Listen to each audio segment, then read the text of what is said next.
नमस्कार, एक बार फिर से स्वागत है आप सभी का हमारे खास कार्यक्रम न्यूज पंच में। मैं हूं कृतिका। न्यूज पंच में हम हर रोज आपके लिए लेकर आते हैं वो खबरें जिन पर रहती है हम सभी की नजर। फिर वो खबर चाहे देश से जुड़ी हो या फिर अंतर्राष्ट्रीय जगत की हो या फिर आपके खुद के फायदे की हो, खबर से जुड़े हुए हर एक पहलू को पहुंचाने के साथ साथ ग्राउंड जीरो पर मौजूद अपने सहयोगियों से भी जानते हैं खबर से जुड़ा हुआ एक एक अपडेट, जिससे आप किसी भी खबर से अछूते ना रहे। और आज जिन प्रमुख खबरों की करेंगे हम विस्तार से बात। सबसे पहले एक नजर उन प्रमुख खबरों पर टॉप लाइन्स के जरिए। तो टॉप लाइन्स के जरिए सबसे पहली और प्रमुख खबर आज होगी हमारे न्यूज पंच में जन विश्वास विधेयक 2026 को लेकर। जी हां, अविश्वास से आत्मविश्वास तक का ये सफर हम सभी ने तय किया है। हाल ही में 3 नए कानून और उसके बाद में सीधे तौर पर अगर हम देखें तो अब जो छोटे मोटे अपराध थे उनको अब खत्म किया जा रहा है, जिससे कि जो आम लोग हैं उनकी सुविधा और बढ़ सके। किस तरीके से ये बदलाव है बताएंगे इस खबर के बारे में। इसके साथ ही जो दूसरी प्रमुख खबर वो है पश्चिम बंगाल से जुड़ी हुई कि आखिर पश्चिम बंगाल में टीएमसी सरकार हिस्ट्री शीटर पर मेहरबानी क्यों है, क्योंकि जब चुनाव आयोग की तरफ से सभी थानों को आदेश दिया गया कि आप अपने यहाँ के अपराधियों की पूरी लिस्ट और उनका जो पूरा अभी तक का इतिहास रहा है वो आप बताएं, तो उसमें आखिर अपराधी को क्यों छोड़ दिया गया। इस सवाल के साथ करेंगे इसकी शुरुआत। लेकिन इसके साथ ही जो तीसरा प्रमुख खबर है वो है अंतर्राष्ट्रीय जगत से जुड़ी, जहां यूएस का कमाल और ईरान के पंजे से अपने पायलट को निकाल लिया है। जी हां, यूएस का जो एक फाइटर प्लेन जो गिराया गया था ईरान की तरफ से, उसमें 2 पायलट थे और उन 2 में से एक को तो उसी दिन रेस्क्यू कर लिया गया था, लेकिन जो दूसरा पायलट था उसे आज रेस्क्यू किया गया है। किस तरीके से इस ऑपरेशन को अंजाम दिया गया बताएंगे इस खबर के बारे में भी विस्तार से आपको। तो चलिए शुरुआत करते हैं पहली और प्रमुख खबर के साथ। पहली और प्रमुख खबर, minimum government and maximum governance. जी हां, साल 2014 में प्रधानमंत्री नरेंद्र मोदी ने सरकार चलाने का यही मूल मंत्र देश के सामने रखा था और इसके लिए लगातार कई कदम भी सरकार उठा रही है। इसी कड़ी में अब एक और कदम उठाया गया, जन विश्वास संशोधित बिल संसद के पास कर दिया गया है, जिसके बाद कई मामलों में सजा खत्म और जुर्माना अब लागू होगा। तो वहीं कई मामलों में ना सजा और ना ही जुर्माना। दरअसल इस बिल के जरिए 23 मंत्रालयों द्वारा प्रशासित 79 केंद्रीय अधिनियमों में संशोधन का प्रस्ताव किया गया, जिसमें कई क्षेत्रों में संबंधित कुल 784 प्रावधान शामिल हैं। जन विश्वास बिल 2026 के तहत ड्राइविंग लाइसेंस रिन्यूअल, ट्रैफिक नियम और छोटे मोटे जो सरकारी आदेश हैं उनके उल्लंघन में अब सीधे जेल नहीं होगी, जिससे सीधा फायदा मिलेगा आम व्यक्ति को। और सीधे जेल नहीं होगी बल्कि थोड़ा बहुत जुर्माना लगेगा और इससे 5 करोड़ से ज्यादा जो लंबित मामले हैं जो कोर्ट में हैं वो भी खत्म हो सकते हैं। आखिर जन विश्वास बिल क्या है और कैसे इसका सीधा फायदा मिलेगा आम लोगों को बताएंगे आपको, साथ ही करेंगे चर्चा अपने संवाददाता से। उससे पहले आपको दिखाते हैं जन विश्वास बिल की मुख्य बातें। तो जन विश्वास बिल की अगर मुख्य बातों की हम जिक्र करें तो जेल की सजा की जगह अब जुर्माना होगा या फिर चेतावनी दी जाएगी। जो छोटे मोटे अपराध होते हैं उनको खत्म करने की एक कोशिश है, जिससे कि जो लंबित मामले हैं उन्हें खत्म किया जा सके। खासतौर पर अगर हम देखें तो जो अपराध की जो गंभीरता है उसके अनुसार ही जो जुर्माना है उसको तय किया जाएगा, अपराध की गंभीरता के अनुसार ही। और साथ ही अदालतों में मुकदमे का बोझ अब कम करना सीधे तौर पर उद्देश्य है, क्योंकि हम सभी जानते हैं कि कितनी संख्या में इस समय कोर्ट में अदालतों में मामले चल रहे हैं और इस बिल के आने के बाद में कहीं ना कहीं जो ये संख्या है वो भी कम होती नजर आएगी, क्योंकि सीधे तौर पर इसका उद्देश्य है कि अदालतों पर जो बोझ है वो कम हो सके। लेकिन इसके साथ ही अदालतों पर बोझ तो कम होगा ही और साथ ही जो 5 करोड़ से ज्यादा लंबित मामले हैं वो इसके जरिए खत्म होते हुए नजर आएंगे।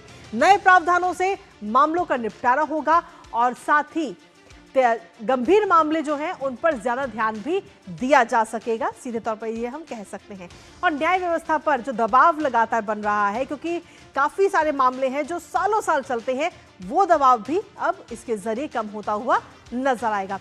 लेकिन इसके साथ ही जब हम अपराध की बात करते हैं तो कई अपराध ऐसे होते हैं जो छोटी सी गलती होती है लेकिन एफआईआर दर्ज हो जाती है, तो ऐसे में छोटी गलतियों पर सख्ती नहीं की जाएगी। 79 कानूनों के 784 प्रावधानों में ये बदलाव किया गया है और इसके जरिए करीब 1000 छोटे अपराध अब जुर्माना या फिर चेतावनी के दायरे में ही आ जाएंगे, यानी कि जेल की सजा इन पर अब नहीं होगी। इसके साथ ही 57 प्रावधानों में जेल की सजा खत्म कर दी गई है। यानी कि जो एफआईआर का दर वो भी खत्म होगा और साथ ही कई मामलों में सजा कम भी की गई है और कई मामलों में सिर्फ जुर्माना निर्धारित किया गया, यानी कि जो जुर्माना है वो सीधे तौर पर अगर हम देखें तो वो जो अपराध है उसकी गंभीरता के आधार पर तय होगा। सरल और व्यवहारिक कानून बनाने पर सीधे तौर पर सरकार का जोर है और ऐसे में व्यापार और आम लोगों को किस तरीके से जन विश्वास बिल के जरिए राहत मिल रही है वो भी आपको बता दें, क्योंकि सीधे तौर पर अगर हम देखें तो इसमें ईज ऑफ डूइंग बिजनेस को सीधे तौर पर बढ़ावा मिलेगा, जिसका जिक्र हर बार प्रधानमंत्री नरेंद्र मोदी करते भी हैं। लोगों को अनावश्यक परेशानियों से राहत मिलेगी, जो लोगों के अंदर डर है वो कहीं ना कहीं इसके जरिए खत्म होता हुआ नजर आएगा। साथ ही छोटे और जो मध्यम कारोबारी हैं उनके लिए भी खास तौर पर इसमें व्यवस्था है, विशेष लाभ उनको मिलेगा और भ्रष्टाचार और अनावश्यक दबाव जो है वो भी इसके जरिए आगे आने वाले समय में कम होता हुआ नजर आएगा। तो जन विश्वास बिल जो कि सीधे तौर पर आम लोगों को ध्यान में रख करके ये लाया गया, जो और संसद से ये पास भी हो चुका है। लेकिन इसके साथ ही सरकार ने राज्यों को अपनाने की सलाह भी दे डाली है कि जो सभी राज्य हैं वो इसको जल्द से जल्द अपनाएं। कैसे? क्योंकि अब तक अगर हम देखें तो 12 राज्यों ने इस बिल को लागू भी कर लिया गया है, जिससे कि जो छोटे छोटे अपराध हैं उनको समय रहते ही जल्द से जल्द खत्म किया जा सके। और केंद्र सरकार ने सभी राज्यों से अपील की है अपने कानूनों में इसी तरह के आप भी बदलाव करें। ये अपील केंद्र सरकार की तरफ से की गई है और साथ ही ये कहा गया है कि सभी राज्य कदम उठाएं तो ही ये कानून जो है वो सरल होगा। हमारे साथ हमारे सहयोगी अनुज यादव इस वक्त जुड़ रहे हैं, सीधा उनका रुख करेंगे ताजा अपडेट के लिए। अनुज, सीधे तौर पर अगर हम देखें तो इसके जरिए कहीं ना कहीं आम लोग जो हमेशा डर के साए में रहते थे कि छोटी छोटी चीज से भी एफआईआर दर्ज हो जाती थी, अब वो डर कहीं ना कहीं खत्म हो जाएगी, क्योंकि जो छोटे अपराध है उनकी श्रेणी अब अलग कर दी जाएगी और उसमें जुर्माना होगा और जेल की सजा। कई सारे ऐसे मामले जिनमें जेल की सजा को बिल्कुल ही खत्म भी कर दिया गया है। अनुज, देखिए कृतिका, सबसे बड़ी बात यह है कि कुछ ऐसे मामले होते हैं जिन्हें आपराधिक मामला नहीं माना जा सकता और कुछ इस तरह की घटनाएं भी कभी लोगों के साथ होती हैं जो अनजाने में होती हैं। तो अभी तक क्या था, क्योंकि काफी पुराने कानून थे और उसके लिहाज से देखें तो उसमें सजा का प्रावधान था और जुर्माने का, दोनों का प्रावधान था। इसी वजह से केंद्र सरकार, हम कहें मोदी सरकार, ये एक बहुत बड़ा जो संशोधन लेकर आई है और ये जन विश्वास कानून के माध्यम से जो एक नया कानून लेकर आई है, इसमें सबसे बड़ी बात यही होगी कि इस तरीके के ऐसे उन सभी कानूनों में बदलाव कर दिया गया है, संशोधन कर दिया गया है। अब इसका क्या मतलब होगा? आप सपोज कीजिए, जैसे पहले क्या होता था कि सार्वजनिक जगहों पर, जैसे हम मेट्रो की ही बात कर लें, तो उस पर अगर धूम्रपान किया जा रहा है तो उसमें 3 महीने या उससे ज्यादा की सजा का प्रावधान था और जुर्माने का भी प्रावधान था। लेकिन अब सिर्फ जुर्माने का प्रावधान होगा। इसके अलावा कई ऐसे अलग अलग विभाग हैं, चाहे हम लाइसेंसिंग की बात करें, अगर कोई व्यक्ति अपना छोटा मोटा उद्योग करता है और समय से अपने उस लाइसेंस को वो जो है रिन्यू नहीं करा पाया, तो कई बार क्या होता था कि उसके ऊपर छापा पड़ता था। फिर क्या अधिकारी हैं कि उसके ऊपर छापा डालने के साथ साथ, क्योंकि अगर वो उस जुर्माने को नहीं दे पा रहा है तो उसको फिर सजा का प्रावधान था। तो अब उसमें सिर्फ ये कहा गया है कि इसमें वो ऐसा एक तरीके से ऐसा अपराध है जिसको हम अपराध की श्रेणी में मान ही नहीं सकते। कई बार क्या होता है कि आम लोग जो हैं, चाहे वो बिजनेस करने वाले लोग हों, छोटे मोटे व्यापार करने वाले लोग हों या आम जनता हो, वो जानबूझकर वो अपराध नहीं करते हैं, लेकिन अनजाने से होता है। तो सरकार का यही मामला है कि ईज ऑफ डूइंग बिजनेस को ना सिर्फ बढ़ाया जाए, बल्कि मोदी सरकार की तो शुरुआत से यही पहल रही है कि ईज ऑफ डूइंग बिजनेस हो, लेकिन इस कानून के तहत आप देखिए ईज ऑफ लिविंग हो, जनता के बीच में एक विश्वास भी पैदा हो अपनी सरकारों के प्रति। अपने देश के अंदर जो कानून बने हैं वो इतने सख्त जनता के प्रति नहीं होने चाहिए अगर वो अनजाने में उससे कोई गलती हुई है। तो कुल मिलाकर हम कह सकते हैं कि ये एक बहुत बड़ा क्रांतिकारी एक कदम है, जिस तरीके से केंद्र सरकार ने राज्यसभा और लोकसभा के माध्यम से संसद से इसको पास कराया है। तो आने वाले दिनों के अंदर हम देखेंगे कि जो अदालतों का जो बोझ लगातार बढ़ता जा रहा है, कृतिका, आपने अपनी स्टोरी में अभी बिल्कुल दिखाया, 5 करोड़ से ज्यादा तो सिर्फ ऐसे मामले हैं जो छोटे मोटे मामले हैं, जिनमें अदालत जाने की जरूरत ही नहीं है। तो आने वाले समय में जो महत्वपूर्ण जो मुकदमे हैं उनमें त्वरित सुनवाई होगी, जल्दी उनका फैसला होगा और लोगों को न्याय मिलेगा। तो ये भी एक बहुत बड़ा कारण रहा है इस जन विश्वास कानून को लाने का, कृतिका। इसके जरिए अगर हम देखें तो क्या किसी खास वर्ग के लोगों को खास फायदा, विशेष लाभ इसके जरिए मिलता हुआ नजर आ सकता है? अनुज, देखिए, इसमें कोई खास वर्ग या कोई खास लोग इसके अंदर नहीं आते हैं, बल्कि ये देश के सभी लोगों के लिए है। लेकिन सबसे बड़ी बात यही है, ये किसी खास वर्ग के लिए नहीं है। ये अगर हम देखें तो इसमें कई मंत्रालय, अलग-अलग मंत्रालय आते हैं, जिसमें इनमें संशोधन किया गया है। इसमें जी। चाहे हम यातायात की बात करें, जिसमें हम ट्रैफिक रूल्स की बात करते हैं, लाइसेंसिंग व्यवस्था की बात करें, हम एमएसएमईज की बात करें, जो छोटे लघु उद्योग होते हैं, तो अलग-अलग क्षेत्र के अलग-अलग लोगों को फायदा होगा। लेकिन सबसे बड़ी बात वही है कृतिका, हम डीडी न्यूज़ के माध्यम से यही बताना चाहते हैं कि वो ऐसे अपराध जो जी, अनजाने में हुए हैं, बिल्कुल। जो जानबूझकर नहीं किए गए किसी व्यक्ति के द्वारा, उनमें सजा का प्रावधान ना हो, उसमें सिर्फ जुर्माने का प्रावधान हो। हाँ, लेकिन इसमें एक बात जरूर है, अगर एक बार जुर्माना हुआ, फिर दोबारा जुर्माना हुआ, 3 जी। बार जुर्माना हुआ, उसमें अलग प्रावधान है कि उसके खिलाफ फिर एक कठोर कदम उनके खिलाफ आ जाए। जी। और दूसरी इसमें एक सबसे बड़ी बात और भी है कृतिका, कि इसमें जो जुर्माने की जो राशि है वो हर 3 साल के अंदर 10% में उसमें बढ़ोतरी भी की जाएगी। तो कुल मिलाकर हम ये नहीं कह सकते कि कानून जो जी, डर बिल्कुल है वो अनुज। लोगों को नहीं रहेगा, बिल्कुल ठीक है। रहेगा, बिल्कुल। जी। और इस वजह से तो ज्यादा रहेगा कि अब लोगों को तो जुर्माना देना पड़ेगा, और भारी जुर्माना भी देना पड़ेगा, लेकिन सिर्फ उन्हें सजा ना हो, क्योंकि सजा से ही लोगों को राहत मिले छोटे मोटे अपराधों में, बल्कि वो जी, अपराध की बिल्कुल। श्रेणी में नहीं भी आते हैं कृतिका। ये एक सबसे बड़ा मकसद सरकार का रहा है। जी, बहुत-बहुत शुक्रिया अनुज, तमाम जानकारी हमारे साथ साझा करने के लिए, इस महत्वपूर्ण खबर से जुड़ी और साथ ही बेहद ही आसान और सरल शब्दों में इस पूरे बिल को समझाने के लिए। और इसी के साथ चलिए अब रुक करते हैं न्यूज़ पंच में हमारी दूसरी महत्वपूर्ण खबर का, और अब बात करेंगे पश्चिम बंगाल की, जहां चुनावों को लेकर माहौल गर्मा गया है, राजनीति चरम पर है। तो वहीं पारदर्शी और निष्पक्ष चुनावों के लिए चुनाव आयोग भी कई सारे कड़े कदम उठा रहा है। अधिकारियों के तबादले किए जा रहे हैं, जिसको लेकर ममता बनर्जी कई गंभीर आरोप भी चुनाव आयोग पर लगा चुकी हैं। लेकिन इन सब के बावजूद पश्चिम बंगाल में बोलबाला है तो अपराधियों का, क्योंकि हिस्ट्री शीटर पर टीएमसी सरकार पूरी तरह से मेहरबान है।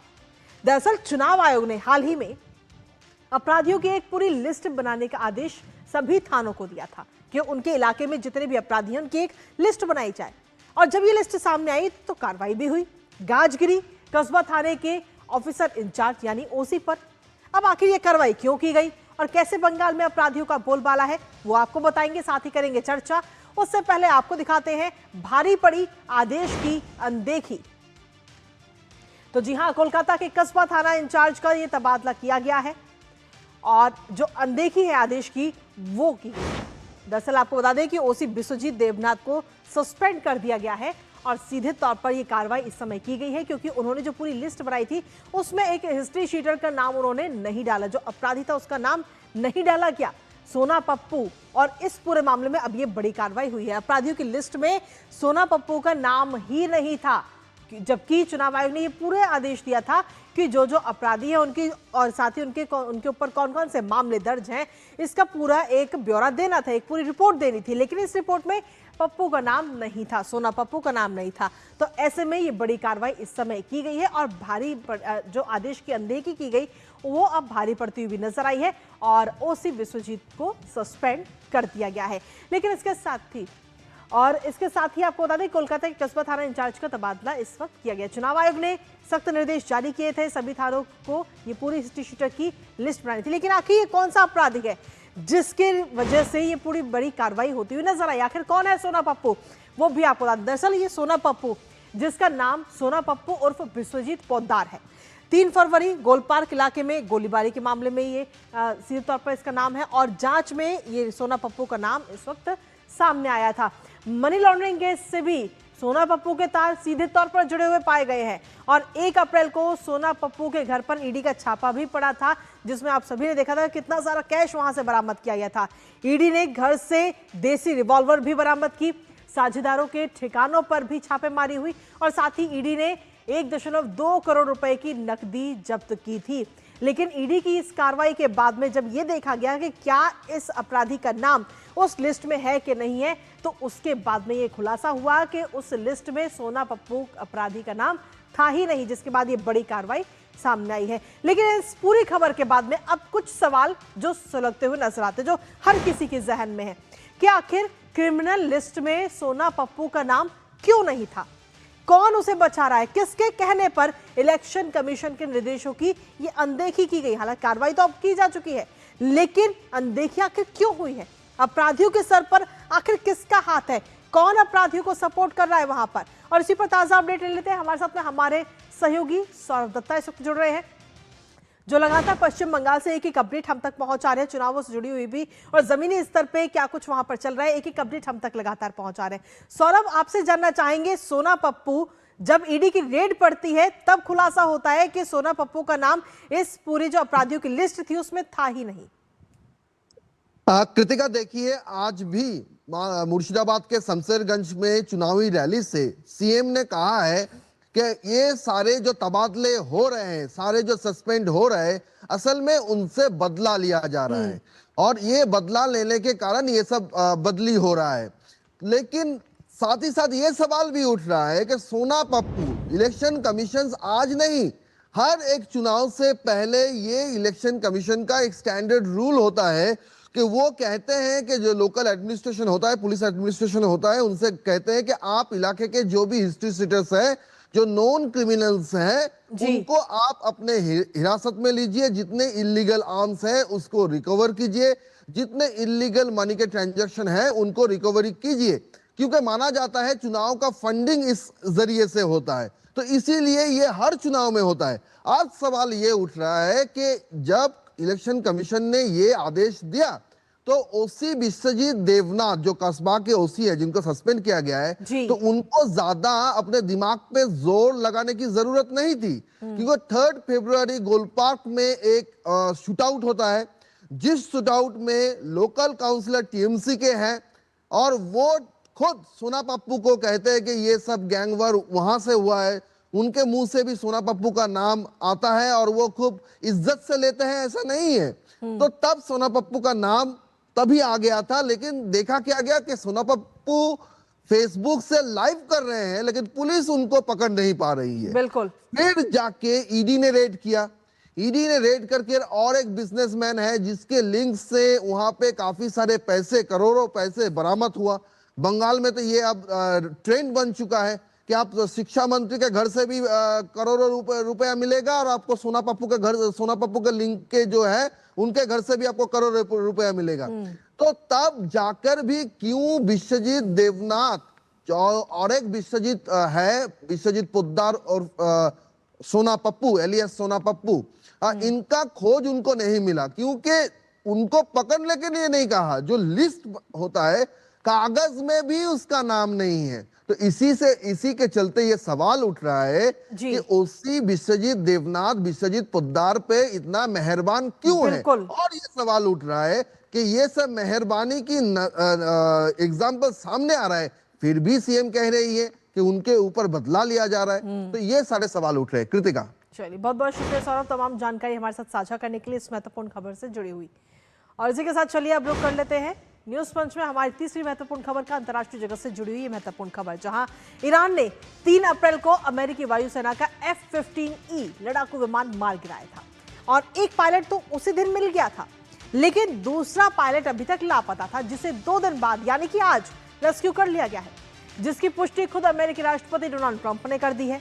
अब इस ऑपरेशन को लेकर अमेरिकी राष्ट्रपति ट्रंप ने कहा है कि अमेरिकी सेना ने अमेरिकी इतिहास के सबसे खतरनाक रेस्क्यू ऑपरेशन में से एक को अंजाम दिया।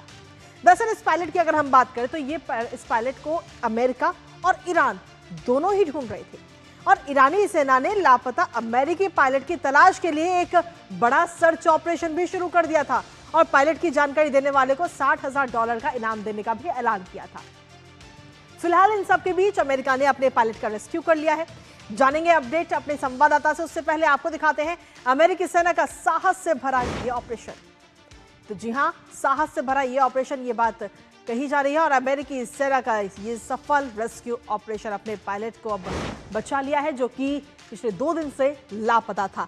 ईरान में फंसे पायलट को सुरक्षित वहां से निकाला गया है और साथ ही आपको बता दें कि अमेरिकी राष्ट्रपति डोनाल्ड ट्रंप ने खुद इसकी पुष्टि की है और इस पूरे ऑपरेशन को साहस वाला ऑपरेशन बताया है अमेरिकी राष्ट्रपति डोनाल्ड ट्रंप ने।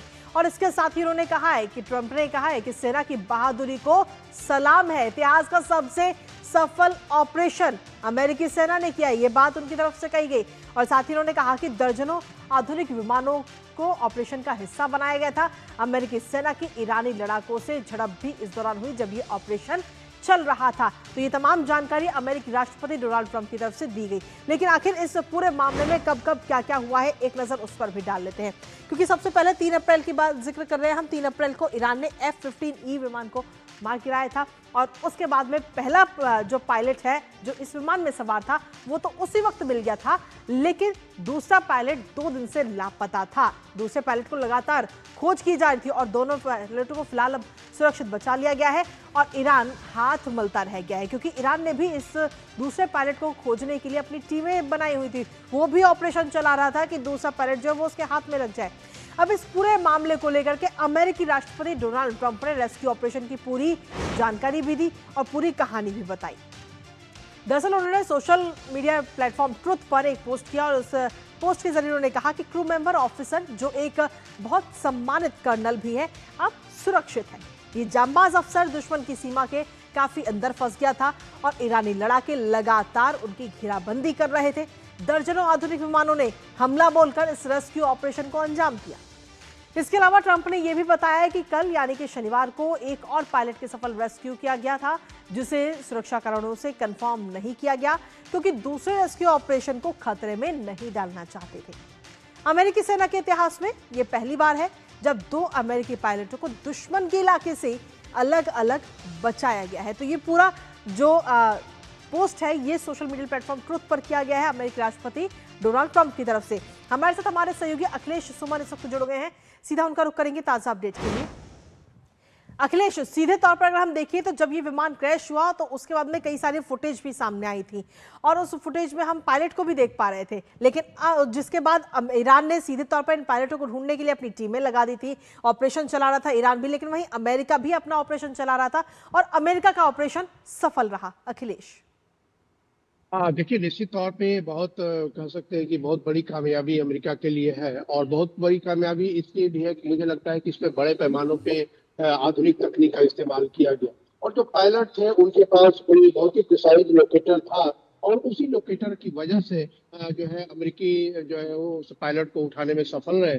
क्योंकि देखिए ईरानी सीमा के अंदर जो गिरा हुआ व्यक्ति है उसे ईरान नहीं पकड़ पाया, उसने इतना बड़ा अवार्ड भी घोषित कर दिया था, उसका ह्यूमन इंटेलिजेंस फेल कर गया, उसका इलाके में जो सभी जगह तैनात रहते हैं उनका तंत्र तैनात रहता है, उनका नेटवर्क काफी मजबूत माना जाता है, लेकिन फिर भी ईरानियन उसे लोकेट नहीं कर पाए और अमेरिकी जो विमान है उसको लोकेट कर पाए। तो इसका मतलब है कि निश्चित तौर पे कितनी प्रिसाइज तकनीक है, किसी हॉलीवुड फिल्म की तरह लगता है कि जिस तरह से हमने देखा है कि हॉलीवुड फिल्म में किस तरीके से एक ऐसे इलाके से सोल्जर्स को उठाया जाता है जो इलाका पूरी तरह दुश्मनों से घिरा हुआ है, तो बिल्कुल वैसा ही हुआ और मुझे लगता है कि इस पर आने वाले दिनों में जरूर हॉलीवुड फिल्म बनाएगा। और इसमें जो डोनाल्ड ट्रंप ने जानकारी दी है या अन्य जो सोर्सेज से पता चल रहा है कि बड़े पैमाने पे हवाई जो सेना का इस्तेमाल किया अमेरिका ने और उसे एक तरीके से छतरी प्रदान की गई, हवाई छतरी प्रदान की गई और उसी छतरी की वजह से जो अमेरिकन सोल्जर्स को उठाने में वहां से कामयाब रहे।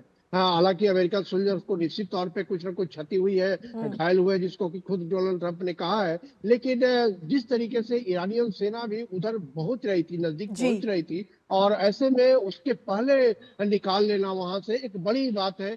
क्योंकि देखिए अमेरिका के सामने 2 चुनौतियां थी। एक तो चुनौती थी कि अगर वो मारे जाते हैं, वो जो अमेरिकी सोल्जर है, तो निश्चित तौर पे एक अमेरिका के लिए काफी परेशानी का सबक था उसके लाश को, अवशेष को बाहर निकालना। और दूसरा, अगर वो जिंदा पकड़ा जाता है ईरान की सेना द्वारा, तो एक बहुत बड़ी जो खुफिया कामयाबी जो ईरान को मिल सकती थी कि उसके माध्यम से सूचनाएं ली जा सकती थी और उसके अलावा वो एक बार्गेनिंग चिप बनता ईरान के लिए, एक नया बार्गेनिंग चिप बनता, जिस तरीके से स्टेट ऑफ हार्मोज अभी बार्गेनिंग चिप बना हुआ है उसी तरह से ये सैनिक भी बन जाते हैं। तो ये अमेरिका ने इस स्थिति को तो बचा लिया है। तो निश्चित तौर पे डोनाल्ड ट्रंप के लिए जो ट्रूथ सोशल में उन्होंने किया है निश्चित तौर पर उनके लिए बड़ी कामयाबी है, लेकिन देखना यह है कि उसमें अमेरिकी एक विमान को मारने का एक दावा किया है कि उस पूरे ऑपरेशन के दौरान ईरान ने एक अमेरिकी विमान को मार दिया है।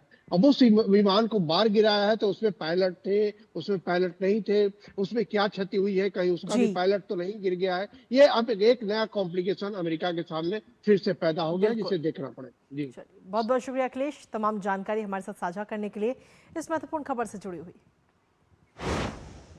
और इस महत्वपूर्ण खबर पर नजर हमारी लगातार बनी हुई, लेकिन इसी के साथ फिलहाल न्यूज पंच में मुझे और हमारी पूरी टीम को दीजिए अनुमति इस वादे के साथ कि कल सुबह 10:30 बजे फिर होगी आपसे मुलाकात।